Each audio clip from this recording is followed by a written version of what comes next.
Hello guys, আসসালামু আলাইকুম। Welcome to my YouTube channel বাবা মার রাজপুত্র, আমাদের ছোট রাজপুত্র। তো আজকে ইউটিউবের জন্য নতুন একটা ভিডিও নিয়ে চলে আসলাম, একটা কুকিংস ভিডিও। এখানে হচ্ছে আমি ইলিশ মাছের ঝোল করব কলা দিয়ে। তো রান্না করার জন্য আমার যা যা লাগবে সব কিছু আমি এখানে নিয়ে নিয়েছি এক এক করে।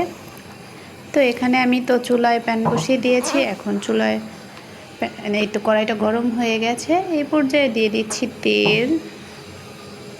তেলটা গরম হয়ে আসলে দিয়ে দিব পেঁয়াজ কুচি। পেঁয়াজগুলো ভালোভাবে নেড়ে চেড়ে একটু ভেজে নেব, বাদামি কালার করে নেব। এরপরে দিয়ে দিচ্ছি স্বাদ মতো লবণ। আমি পেঁয়াজ ভাজার সাথেই স্বাদ মতো লবণটা দিতে খুব পছন্দ করি। আমার কাছে মনে হয় লবণটা দিলে পেঁয়াজটা তাড়াতাড়ি মজে যায়। তো এখানে হচ্ছে পেঁয়াজটা বাদামি হয়ে গেছে। এখানে হালকা পরিমাণে আমি কিছুটা পানি অ্যাড করব। এরপরে আমি একে একে সমস্ত মশলা দিয়ে দেব। প্রথমে দিয়ে দিচ্ছি মরিচের গুঁড়ো, এরপরে দিয়ে দিলাম হলুদ গুঁড়ো। এরপরে ভালোভাবে নেড়ে চেড়ে মিশিয়ে নেব। এরপর এর মধ্যে দেব আদা বাটা, রসুন বাটা। ভালো করে মশলাটা ভেজে নেব।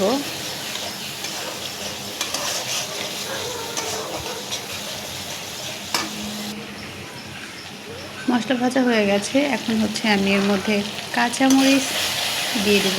কাঁচামরিচ কেটে রেখেছিলাম। সমস্ত কিছু একসাথে ভেজে তারপরে এর মধ্যে দিয়ে দেব কেটে ধুয়ে রাখা কলা।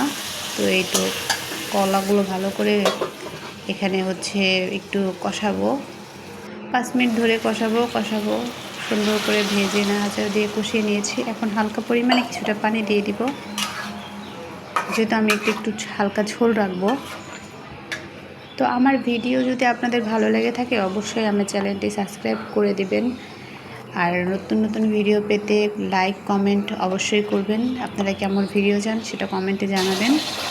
তো পাশাপাশি হচ্ছে আমি মাছগুলো ভেজে নিচ্ছি। ভাজার জন্য মাছগুলো ম্যারিনেট করে নিয়েছিলাম হলুদ, মরিচ, লবণ সমস্ত কিছুর গুঁড়ি দিয়ে ভালো করে ম্যারিনেট করে একটু মাখিয়ে রেখে দিয়েছিলাম। তারপরে হচ্ছে ভেজে নিচ্ছি।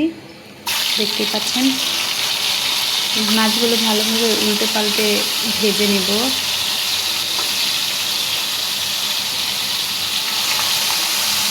আমরা যেহেতু দুইজন মানুষ, স্বামী স্ত্রী, আর আমার ছেলে খুবই ছোট, এখন ওরকমভাবে মাছ বেছে খেতে পারে না, আমাকে খাইয়ে দিতে হয়। আর হচ্ছে সাথে আমাদের একটি রাজকন্যাও আছে। আলহামদুলিল্লাহ, আমাদের রাজকন্যার মাত্র 2 মাস বয়স। এই জন্য আমাদের ছোট সংসার, ছোট রান্নাবান্না সমস্ত কিছুই অল্প পরিমাণে হয়ে থাকে। এখানে আমার মাছগুলো প্রায় অলমোস্ট ভাজা হয়ে গেছে। এখন হচ্ছে আমি মাছগুলো ঝোলের মধ্যে দিয়ে দিব। তো এই তো এখন ঝোলের মধ্যে মাছগুলো দিয়ে একটা বলক আসা পর্যন্ত অপেক্ষা করব, তারপরে আমি আমার তরকারিটা নামিয়ে ফেলবো। তা আপনাদের যদি ভালো লেগে থাকে অবশ্যই আমার পাশে থাকবেন সবসময়। আপনারা পাশে থাকলে ইনশাল্লাহ একদিন আমিও বড় একটা পেজ অন করতে পারবো। সবাই ভালো থাকবেন, সুস্থ থাকবেন। এই পর্যন্তই আজকের মতো। আল্লাহ হাফেজ।